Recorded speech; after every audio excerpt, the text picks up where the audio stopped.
नेऊन पुणतांब्याचं काम म्हणजे माझ्या पुणतांब्याचं काम आवरलं होतं ना, आता मला जायचं होतं डायरेक्ट घरी. म्हणलं आपण काय करू आता, आपला उशीरच झालाय तर मग आपण डायरेक्ट आपल्या घरी निघू. रात्यावरून येताना एवढी मोठी काशी केली होती, म्हणजे मी एवढी चुकाचाकी केली होती तरी पण माझ्या डोक्यात काय प्रकाश पडाना. मी काय केलं माहिती का, डायरेक्ट आहे ना जळगाव मार्गे वाकडीला जायचं ना, तर मी येलमवाडी मार्गे वाकडीला चाललो होतो. आणि तुम्हाला सांगतो एवढा बेकार रोड, अरे बाबो. पुढे गेल्यावर मला कळलं आगीन गाडीचं फाटक पडलं. आणि तुम्हाला सांगतो या फाटकावर मला वाटलं एक 5-1 मिनिटं थांबू फक्त, पण अरे बापरे तिथं मला सर्कसच पाहायला भेटली. हे पोरं इथून खालून कमून चालले फाटकाच्या, मला हे कळत नव्हतं. तिकडून येणारे पोरं सुद्धा आहे ना या फाटकाच्या खालून कमून येत होती, हे काही कळाना मला.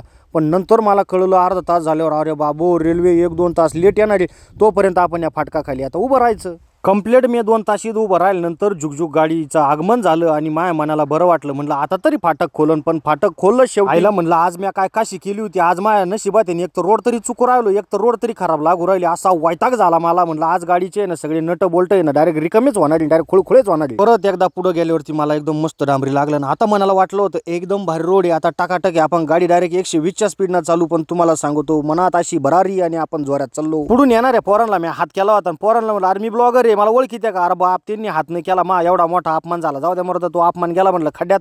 आता आपण आलो वाकडी फाट्यावरून, वाकड्या फाट्यावरून आपण उजव्या हाताला वळलो का डायरेक्ट आपल्या वाकडी गावात जाणार. तुम्हाला सगळ्यांना माहिती, मी मागच्या व्हिडिओ मध्ये ना एकदा सांगितलंय आमचा वाकडी गावचा रोड असा जबरदस्त आहे ना, वाकडी फाट्यावरून वाकडी गावात जाणार आहे. एखादी जर 8व्या महिन्यातली प्रेग्नेंट जर लेडीज असेल ना, या रोडनं फक्त जायचं. नॉर्मल डिलिव्हरी हो, टेन्शनच घ्यायचं नाही. डिलिव्हरीच इकडं दवाखान्यात जायचं, कुठं टेन्शन नाही, लिहून घ्या आपल्याकडून. 8-10 वर्ष झाले फक्त मी या रोडच्या अफवा ऐकलेलं आहे का, लोक म्हणते अरे बाप आपल्या रोडचा सर्वे झालाय बरं का, आपल्या रोडचं काम आहे ना एकदम जबरदस्त होणार आहे. अरे पारमा डोक्याचे केस पांढरे व्हायला लागले, कुत्रा आडवा व्हायला बाजूला चम्मायला मधीच येतं. या रोडचं सांगू राहिलो, तू मधीच येतो का. म्हणजे हा रोड आहे ना तुम्हाला सांगतो उभ्या आयुष्यात काय नीट होत नसतो.